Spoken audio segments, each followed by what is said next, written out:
بسم الله الرحمن الرحيم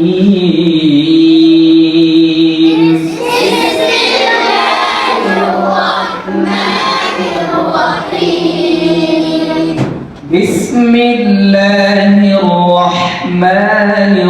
الرحيم بسم الله الرحمن الرحيم الحمد لله رب العالمين الحمد لله رب العالمين الحمد لله رب العالمين الحمد لله رب العالمين শুরু করতে হবে কি আস্তে আস্তে কি লো স্কেলে তারপরে হাই স্কেলে তুলতে হবে আলহামদুলিল্লাহি রাব্বিল আলামিন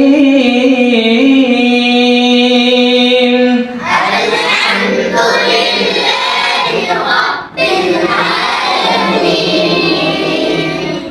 الحمد لله رب العالمين الحمد لله رب العالمين বলেন একজন বলেন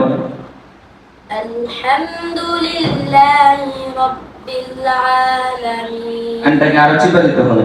আলামিন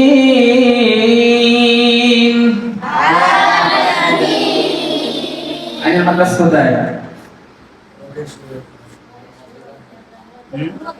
কেউ বলতেছে শুরু কেউ বলতেছে মধ্যখান যে কোনো একটা বলেন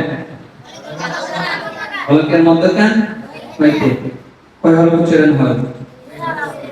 দুই হরফের মধ্যে এখন আমরা পাইলাম কোন হরফটি আইনে উচ্চারণ করেন তো সবাই দেখি হামজা উচ্চারণ করেন